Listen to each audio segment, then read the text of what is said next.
Bible తీసుకోండి. లేవీకాండము 24వ అధ్యాయం 16వ వచనం. ఈ పాఠాన్ని మనమందరం మన జీవితంలో చాలా ముఖ్యంగా నేర్చుకోవాలి. యెహోవా నామమును దూషించువాడు మరణశిక్ష నొందవలెను. దేవుని నామము దూషిస్తే అది ఎంత పెద్ద ప్రమాదం అనే విషయానికి ఈ యొక్క మాట నేను చదివించాను. ప్రభు యొక్క నామాన్ని ఎప్పటికీ ఎవరు దూషించడానికి లేదు. ఆయన నామము ఘనపరచడానికి, ఆరాధించడానికి, స్తుతించడానికి యోగ్యమైనది.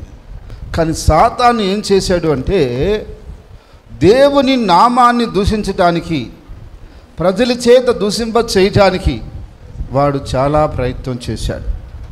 దాని గురించి ఈరోజు మనం క్షుణ్ణంగా ధ్యానం చేసుకుందాం. రండి. యోబు గ్రంథము 1వ అధ్యాయం 11వ వచనం. ఆయనను నీవిప్పుడు నీ చేయి చాపి అతనికి కలిగిన సమస్తమును మొత్తిని ఎడల అతడు నీ ముఖము ఎదుటనే దూషించి నిన్ను ఇడిసిపోవునని యెహోవాతో అనగా, యెహోవా ఇదిగో. సాతానుడు వచ్చి ప్రభు దగ్గర కనపడినప్పుడు ప్రభు ఒక మాట అడిగాడు. నా భక్తుడైనటువంటి, నా దాసుడైనటువంటి యోబు అనే వ్యక్తి ఉన్నాడు, తెలుసా అన్నాడు. తెలుసు ఆయన గురించి.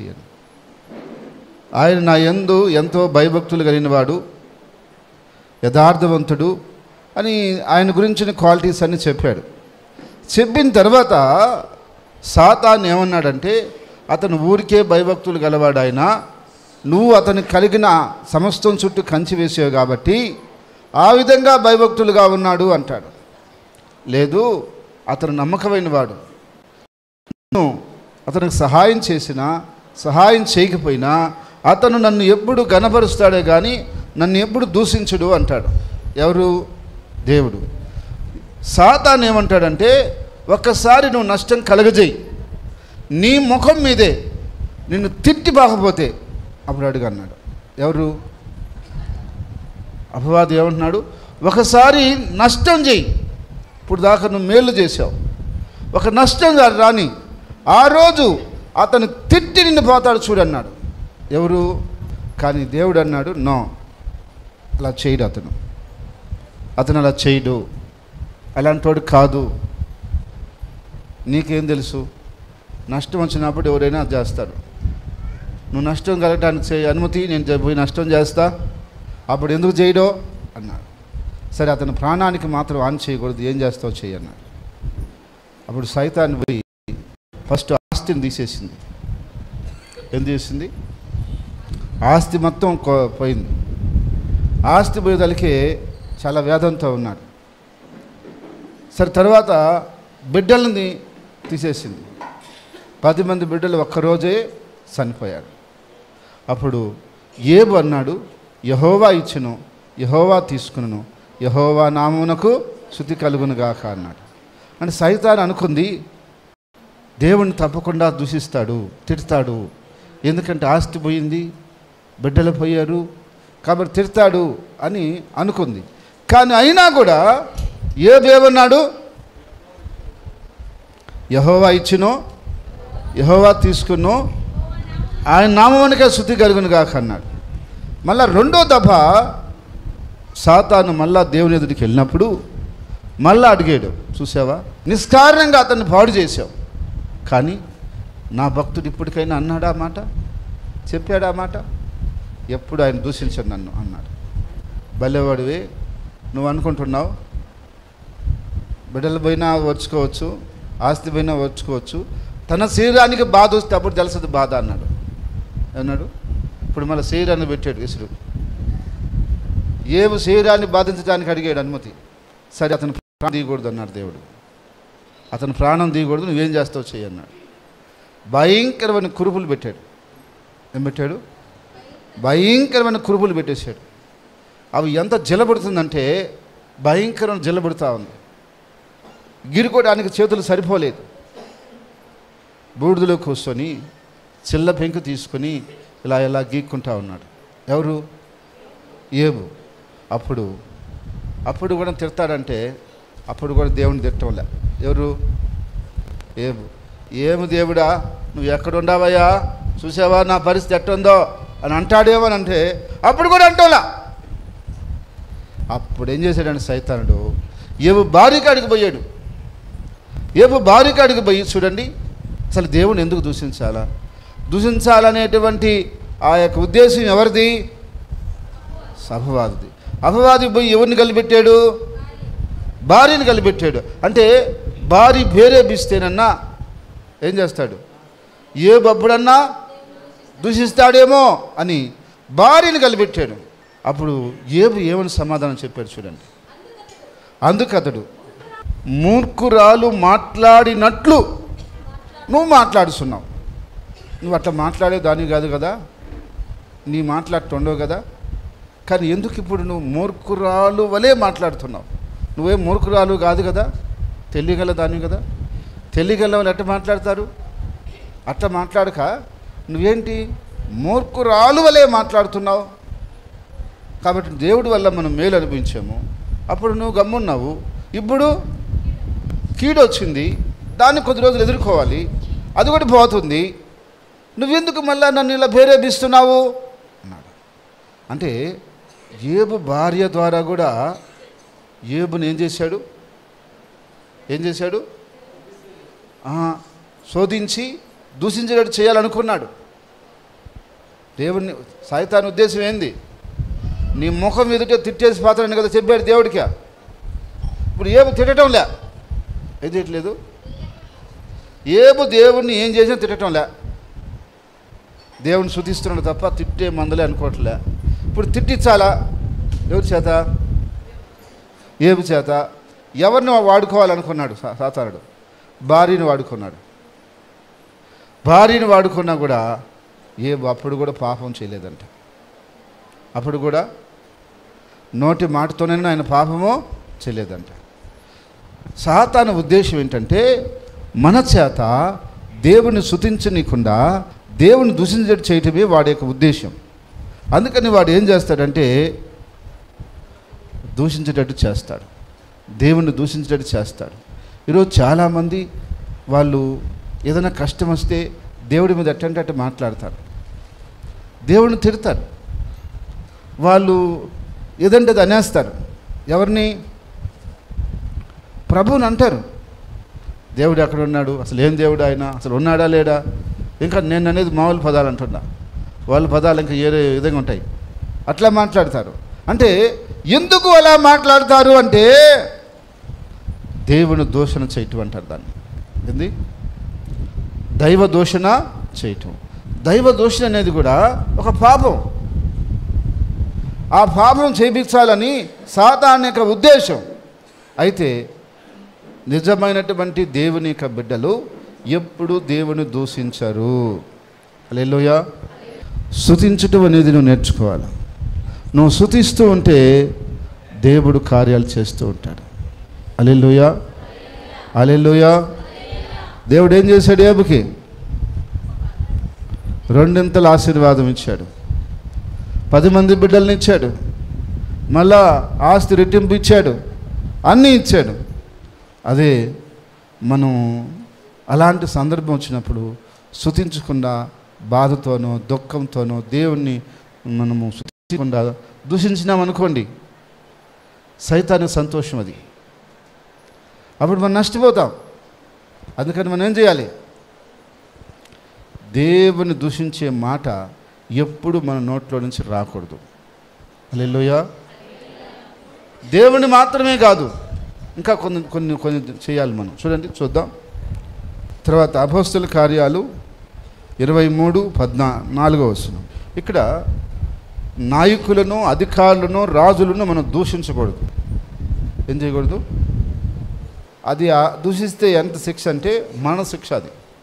అది అలా దూషిస్తే మరణ శిక్ష. రాజును దూషించాడని చెప్పి ఆ యొక్క నాబోతు విషయంలో సాక్ష్యం పలికించి అతను చంపించేస్తుంది యెజెబెలు. ఎందుకంటే అది బలమైనటువంటి విషయం. రాజుని మనము దూషించకూడదు. చాలామంది తెలియక మన యొక్క ముఖ్యమంత్రుల్ని, మంత్రుల్ని తిడతా ఉంటారు. ఇప్పుడు వాళ్ళు చెడ్డ చేస్తే అది దేవుడు తీసేయాల్సిందే కానీ మనం దూషించకూడదు. మనము దూషించకూడదు. ఎందుకంటే ఆ స్థానంలో వాళ్ళని పెట్టింది ఎవరు? దేవుడే వాళ్ళని పెట్టున్నాడు. సింహాసనలైనా ప్రభుత్వములైనా ఏర్పాటు చేసేది ఎవరు? దేవుడే. దేవుడు ఏర్పాటు చేసినప్పుడు వాళ్ళని మనం దూషించకూడదు. దేవుడే వాళ్ళని అనుకుంటే తీసేస్తాడు, కానీ మనము తిట్టకూడదు, దూషించకూడదు. అయితే ఈరోజు నాయకుల్ని చాలామంది తిడుతుంటారు, ఊరికే తిడుతుంటారు. మనం తిట్టడానికి అది మనకు మంచిది, దూషించడానికి మంచిది కాదు. అలాగే ప్రధాన యాజకుని తిట్టాడంట. ఎవరు? పౌలు. ఏమన్నాడు? సున్నం కొట్టిన గోడ అన్నాడు ఆయన. దేవుడు నన్ను కొడతావా, నువ్వు కొట్టిస్తావా, నిన్ను కొడతాడు దేవుడు అన్నాడు. అప్పుడు ఆ మాటకి పక్కన ఉన్న వ్యక్తి అన్నాడు, నువ్వు ప్రధాన యాజకుని దూషిస్తావా అన్నాడు. అయ్యా, నాకు ప్రధాన యాజకుడని తెలియదయ్యా, ఆయన నాకు ప్రధాన యాజకుడని తెలియదయ్యా, నాకు తెలుసు, నేను నా మాట అనున్నయ్యా, అతన్ని తప్పేనయ్యా, ప్రజల అధికారిని నిందించకూడదని రాస్తుందయ్యా అని ఒప్పుకుంటాడు పౌలు. ఎవరు? పౌలు ఒప్పుకుంటాడు అక్కడ. ఎందుకంటే ఆయన సత్యం తెలుసు కాబట్టి, వాక్యం తెలుసు కాబట్టి వెంటనే అతను రిలీజ్ అయిపోయి అతను సరిచేసుకుంటాడు. ఎవరు? పౌలు. కాబట్టి మనము పెద్దలను, అధికారులను, యాజకులని మనం దూషించకూడదు. అలా మనం దూషిస్తే అది మనం శిక్షగా వస్తుంది, మన మీదకి అదేమొస్తుంది? శిక్షగా వస్తుంది. ఇంకా చూడండి, దేవుని వాక్యం చూద్దాం. జెఫన్యా గ్రంథం 2వ అధ్యాయం 10వ వచనం. అక్కడ వాళ్ళకు వచ్చినటువంటి కీడు దేని గురించి వచ్చిందంటే, దేవుని ప్రజలను దూషించారు వాళ్ళు. దేవుని బిడ్డల్ని ఎవరైనా దూషిస్తే అది కానీ వాళ్ళు ఓర్చుకుంటే తర్వాత వాళ్ళకు ఉంటుంది. ఎవరికి?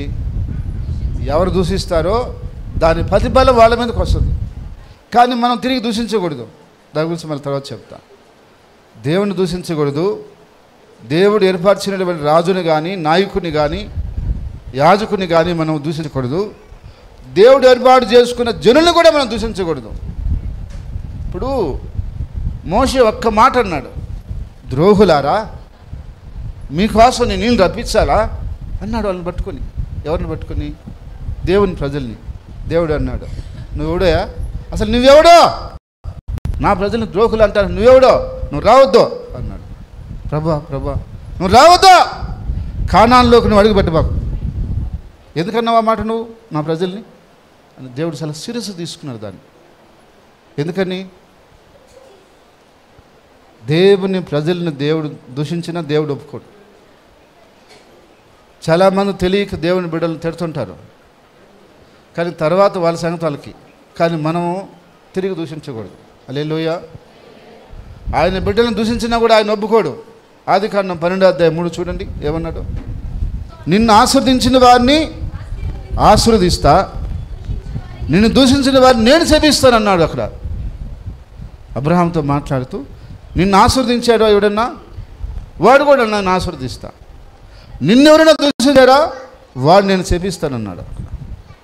అబ్రహాంకి ఆ రోజు ఇచ్చినటువంటి వాగ్దానం అది. కాబట్టి మనం దేవుని ప్రజలను దూషించకూడదు. అది మనకు నష్టంగా మారుతుంది. ఒకవేళ వాళ్ళు తప్పు చేస్తే దేవుడు చూసుకోవాలి, దేవుడే దాన్ని ఏదైనా పనిష్మెంట్ ఇవ్వాలి. అంతేగాని మనం దూషించకూడదు. మనం దూషించి మనం శిక్ష తెచ్చుకోకూడదు, శాపం తెచ్చుకోకూడదు. ఇంకా కొన్ని మాటలు చూడండి. అక్కడ లేవికాండం 20వ అధ్యాయం 9వ వచనం. తల్లిని తండ్రిని దూషించకూడదు. పిల్లలందరూ చేతులు ఎత్తండి. పిల్లలు, మీ తల్లిదండ్రులను మీరు దూషిస్తే మరణం త్వరగా వస్తుంది, మరణం త్వరగా వచ్చేస్తుంది. దించండి. ఇంకొక మాట చూడండి, సామెతల గ్రంథము 20:20. తల్లిని కానీ తండ్రిని కానీ దూషిస్తే వారి దీపం కారు చీకట్లో ఆరిపోతుంది. తల్లిదండ్రులను ఎప్పుడు మనం దూషించకూడదు. తండ్రిని కావచ్చు, తల్లిని కావచ్చు, ఎవరిని నువ్వు చేయకూడదు, దూషించకూడదు. దూషించావంటే నీకు తొందరగా టైం అయిపోయిందని అర్థం. కాబట్టి మనము ఏం చేయకూడదు, దూషించడానికి మనకు అధికారమో లేదు. ఒకవేళ వాళ్ళు మనల్ని తిట్టినా, వాళ్ళు ఒక మాట మనల్ని అన్నా, మనం ఓర్చుకుంటే మనకు ఆశీర్వాదం. హల్లెలూయా. మనం తిరిగి దూషిస్తే పనైతే అది మనకు ఆశీర్వాదమో కాదు. ఇంకొక మాట చూద్దాం. లూకా సువార్త 12:10. పరిశుద్ధాత్మ మీద కానీ దూషణ మాటలు మాట్లాడితే వాడికి క్షమాపణ లేదంట. కాబట్టి ఈరోజు చాలామంది తెలియక పరిశుద్ధాత్మ మీద కూడా దూషణ మాటలు మాట్లాడుతున్నారు. అలా దూషించే వారికి క్షమాపణే లేదంట. కాబట్టి మనము దూషించకూడదు, కానీ ఏం చేయాలి? దేవుని మనము స్తుతించాలి. అలాగే ఒకవేళ నాయకులు ఏదైనా తప్పు చేస్తే దేవుడికి అప్పగించాలంతే. దేవుడే వారి విషయమై ఏదైనా ఉంటే చూస్తాడు. చూడండి, దేవుడు చూడకపోతే మనమేమీ చేయలేము. అయితే ఈరోజు చాలామంది ఏమనుకుంటున్నారు చూడండి, 1 పేతురు 2వ అధ్యాయం 23వ వచనం. ఆయన దూషించబడియు బదులు దూషింపలేదు, ఆయన శ్రమ పెట్టబడియు. ఎందుకు దేవుడు అయ్యాడంటే ఆయన కూడా దూషించి కూడా ఆయన తిరిగి దూషించలేదు. శ్రమ పెట్టబడి మళ్ళా ఓర్చుకున్నాడే కానీ నేను మళ్ళా శ్రమ పెట్టాలని అనుకోలేదు ఆయన. అందుకని ఆయన ప్రభు. ఈరోజు నువ్వు దూషించబడినప్పటికీ నువ్వు తిరిగి దూషిస్తే అక్కడ నీకు ఆశీర్వాదం ఏం లేదు, నువ్వు అక్కడ బ్లెస్ అయ్యాలంట. చూడండి, 1 పేతురు 3వ అధ్యాయం 9వ వచనం. ఆశీర్వాదమునకు వారసులగుటకు మీరు పిలువబడితే గనుక కీడుకు ప్రతి కీడును దూషణకు ప్రతి దూషణను చేయక ఏం చేయాలి? దీవించాల. మన పని ఒకటే, బ్లెస్ అయ్యటం. నువ్వు చెడ్డోడి పోరా అని అనుకో, ఎవరైనా ఒకడు గాడ్ బ్లెస్ యూ తమ్ముడు అని చెప్పాలి. మనం ఏం చెప్పాలా? గాడ్ బ్లెస్ యూ నాయనా అని చెప్పి గమ్మైపోవాలి మనం. నువ్వు దుర్మార్గురాలి పో అని అనుకో, సరే అమ్మా నువ్వు గాడ్ బ్లెస్ యూ, దేవుడు నిన్ను దీవించిందమ్మా అని మనం గమ్మైపోవాలంట. నేను దుర్మార్గురాలినా, నువ్వు చూసినావా? ఎక్కడ చూసినావు నువ్వు? రాపదవరా, ఎక్కడ చూసావురా అని పోయావనుకో, అది మనకు ఆశీర్వాదం కాదు, అది మనకు ఆశీర్వాదమో కాదు. అయితే ఇప్పుడు ఏం జరుగుతుంది? అలా కొంతమంది మాత్రమే ఉన్నారు. మనం ఏమైనా క్రీస్తు రక్తంతో కడగబడ్డాం, దేవుని బిడ్డలుగా మారాం. మనకి ఒకవేళ ఎన్ని నిందలు, ఎన్ని విమర్శలు, ఎన్ని తిట్టులు వచ్చినా అది మనకు ఆశీర్వాదమే కానీ నష్టం కాదు. ఎవరైతే అంటారో, ఎవరైతే చేస్తారో వాళ్ళకి నష్టం. ఒక అతనికి ఒక విగ్రహం కావాలని, బొమ్మ కావాలని, ఒక నాయకుడి బొమ్మ చేయాలని అని అనుకుంటే శిల్పి కాడికి పోతే శిల్పి అడిగాడంట, నేను ఫలాని డేట్కి ఇస్తాను, ఇంత డబ్బులు అవుతాయని. డబ్బులు కట్టేసి వెళ్ళిపోయాడు ఆయన. అయితే అక్కడ రాళ్ళతో పోయి ఈ శిల్పి మాట్లాడుతున్నాడంట, మీరు సిద్ధమేనా, నేను చెక్కుతాను అని. అమ్మ చెక్కితే నాకు బాధ, నాకు వద్దంట. రెండో రాయి ఇష్టపడిందంట, నన్ను చెక్కు అని. అది అందంగా తయారైపోయింది. వచ్చి ఆ యొక్క డబ్బులు ఇచ్చిన వ్యక్తి కొనుక్కొని పోతూ ఇటు చూస్తే ఇంకొక రాయి ఉందంట, ఆ రాయిని కూడా తీసుకుపోయాడంట. ఇది అక్కడ ఎక్కేదానికి కొట్టేదానికి కావాలయా, ఈ రాయి కూడా మాకు ఇవ్వమని ఆ రాయిని కూడా తీసుకుపోయాడంట. అయితే ఆ రాయి పోయి ఆ శిల్పి చెక్కినట్టు బొమ్మ కింద వేస్తే అందరూ దాన్ని దొక్కుతున్నారు, అందరూ దాన్ని తంతున్నారు. దేన్ని? వద్దన్న రాయిని. దీనికి ఒకసారి దెబ్బలు తగిలినాయి, ఇది ఇప్పుడు గౌరవించబడతా ఉంది. అందరూ దండలు వేస్తున్నారు, మండలు వేస్తున్నారు, అందరూ గౌరవిస్తున్నారు దాన్ని. కానీ దీన్ని మాత్రమో కానీ ఆ యొక్క చెక్కినటువంటి ఆ యొక్క సుత్తి అవి గౌరవం పొందలేదు. ఆ గాయాలు పొందినటువంటి ఆ యొక్క బొమ్మ గౌరవం పొందింది. ఈరోజు నీకు ఎవరైనా ఒక మాట అన్నా, ఎదురు నిన్ను మాట్లాడినా వాళ్ళకే ఇబ్బంది తప్ప నీకు ఇబ్బంది కాదు. కొంతమంది అంటే నన్ను శపించారు బదులు, అంటే భయంకరంగా తిట్టారు బదులు మమ్మల్ని, అవి మీకేం రావు. హల్లెలూయా. అవి మీకేం తగలవు, అవి వాళ్ళకే. ఎవరికి? అన్న వాళ్ళకి అవి పోతాయి, మీకు రావు. అయితే మనం ఏం చేయాలి? బ్లెస్ చేయాలి. ఏం చేయాలి? దీవించాలి. యేసయ్య ఏం చేశాడు? ఏం చేశాడు? దూషింపక ఓర్చుకున్నాడు. తండ్రి వీళ్ళు ఏం చేస్తున్నారో తెలీదు, క్షమించనని ప్రార్థన చేశాడు, అంతే.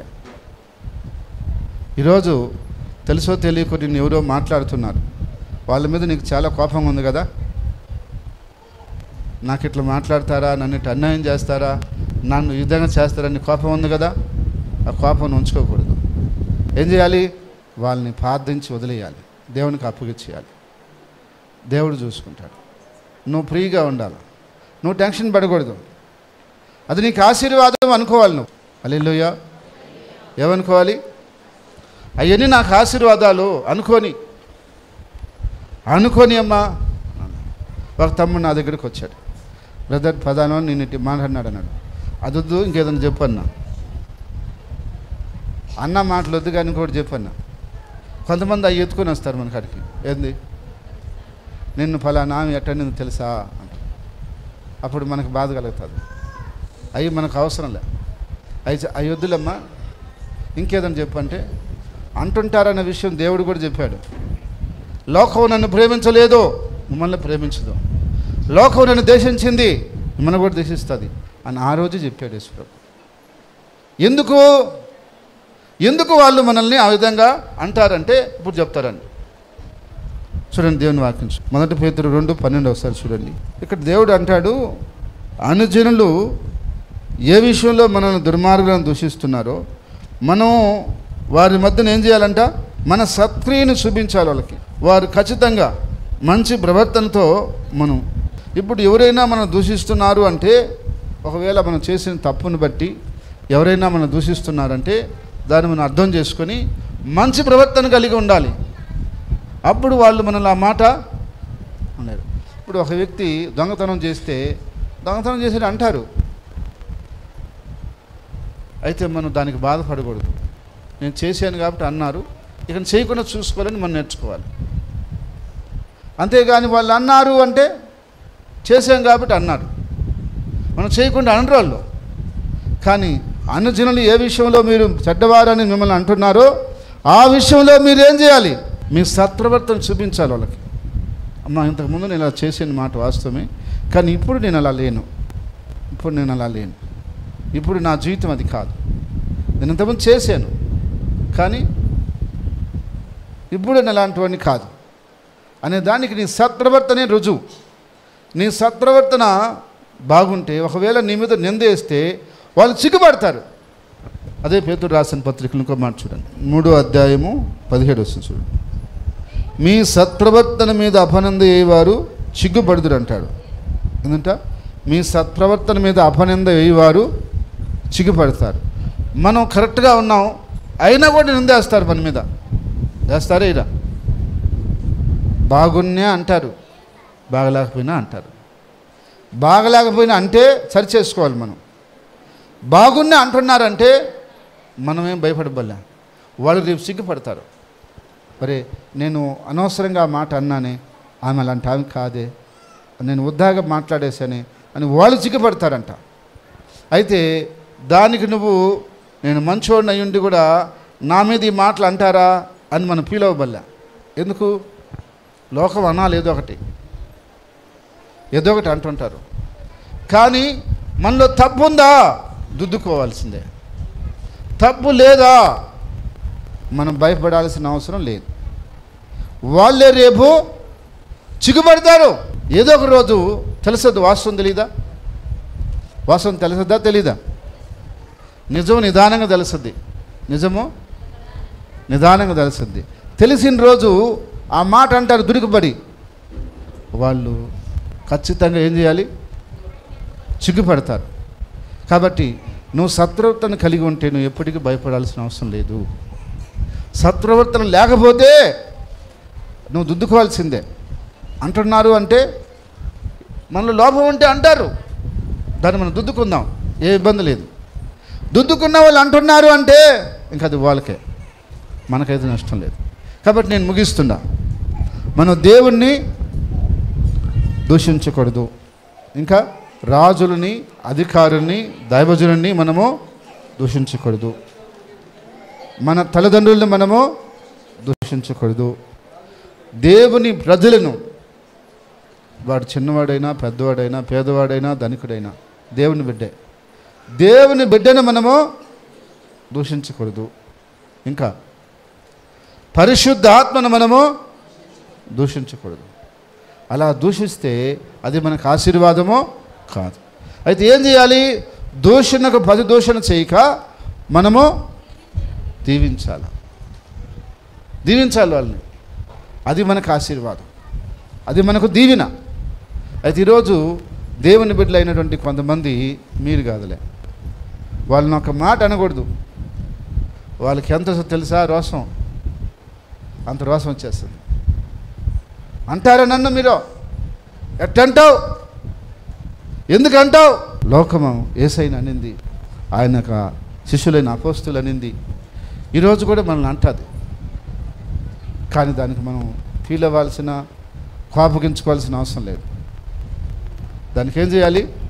వాళ్ళు దీవించి పంపించాలి, అంతే. కాబట్టి ఈరోజు చాలామందికి అది తెలియదు. ఏం తెలీదు? దూషణకి ప్రతిదూషణ చేయకుండా ఉండాలి. మొన్న ఒక సహోదరుడు ఒక సాక్ష్యం చెప్పాడు నాకు నెల్లూరులో. ఆయన్ని ఒక ఆయన టీ అంగడి కాడ తిట్టేశాడంట. ఫ్రెండే, ఆయనతో ఉండేవాడు, తిట్టేశాడంట ఇష్టభారం. ఈయన గమ్ముగా లేచి ఇంటికి వెళ్ళిపోతామనంట. ఆయన తిట్టేస్తే ఏం మాట్లాడకుండా ఇంటికి వెళ్ళిపోయిన తర్వాత అరగైన తర్వాత తిట్టిన ఆయన వాళ్ళ ఇంటికి వచ్చి ఆయన గట్టిగా పట్టుకొని ఏడ్చాడంట. ఏమి నేను తిట్టినా గమ్ముకు వచ్చినావా, నన్ను ఒక మాట అనలేదా, మా ఇంట్లో మా ఆవిడ నన్ను తిట్టిందా, అదంతా నాకు ఇబ్బందిగా ఉండి నేను నిన్ను తిట్టేసాను అనంట. ఎవరిని? వాళ్ళ భార్యని తిట్టలేక ఎవరిని తిట్టాడంట? ఫ్రెండ్ని వచ్చి తిట్టేసినాడు. కొంతమంది అంతే, అత్త మీద కోపం దొత్త మీద చూపిస్తారంట. అంటే ఆడ అనలేరు, దాని రియాక్షను ఇంకొక దాని మీద చూపిస్తారనమాట. కాబట్టి ఆయనలో ఉన్నటువంటి ప్రెజర్ అంతా ఈయన మీద వదిలేసాడు. ఎవరి మీదకి? అయితే ఈయన కూడా మాట్లాడవచ్చు. ఈయన ఏం చేశాడు? వెళ్ళాడు. నా చెప్తాడు, సార్ నేను నీ కాడికి వచ్చిన తర్వాత అది నేర్చుకున్నాను సార్. ఇన్ని రోజులు నేను చర్చికి పోతాను కానీ అది నాకు తెలియలేదు. నిన్ను చూసి అది నేర్చుకొని నేను గమ్ముగా వచ్చేసాను.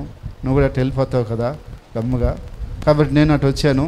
కానీ అతనే ఎదుక్కుంటూ వచ్చి నా దగ్గరకు వచ్చి క్షమాపణ అడిగిపోయాడు. ఎవరు? మాట్లాడిన వ్యక్తి మళ్ళా వచ్చి క్షమాపణ అడిగిపోయాడంట. అది కావాలి ఈరోజు, ఆ సాక్ష్యం కావాలి. మనం కీడుకు ప్రతికీడు చేయకుండా, దూషణకు ప్రతిదూషణ చేయకుండా ఎప్పుడు దీవిస్తామో అప్పుడు మనకు ఆశీర్వాదము, మేలు దేవుడి నుంచి వస్తాయి. దేవుడు మనల్ని బ్లెస్ చేస్తాడు. కాబట్టి సాతానుని ఇబ్బంది వచ్చినప్పుడు, కష్టం వచ్చినప్పుడు ప్రేరేపిస్తాడు. దేవుడిని తిట్టు తిట్టు తిట్టు అని. నా దేవుడు నేను ఎప్పటికీ తిట్టను. సరే మీ ఫాస్టర్ని తిట్టు, మా ఫాస్టర్ కూడా నేను తిట్టను. మీ సంఘస్థుని తిట్టు, వాళ్ళ వల్ల నువ్వు టైపోయినావు, వాళ్ళని కూడా నేను తిట్టను. వాళ్ళు దేవుని బిడ్డలో, నేను తిట్టను. నేను దేవుని ఘనపరుస్తానని ఎప్పుడైతే నువ్వు దేవుని ఘనపరుస్తావో ఆ పరిస్థితుల్లో కూడా అప్పుడు దేవుడు ఏం చేస్తాడు? రెండింతల ఆశీర్వాదము మనకిస్తాడు, రెండింతల దీవెనిస్తాడు. ఇప్పుడు దాకా ఒకవేళ నువ్వు దూషించావేమో, కానీ ఇక్కడ నుంచి ఏం చేయాలా? ఇక్కడ నుంచి ఏం చేయాలి? దూషణకు ప్రతిదూషణ చేయక నువ్వు దీవించావంటే నీకు దీవెన వచ్చేస్తుంది.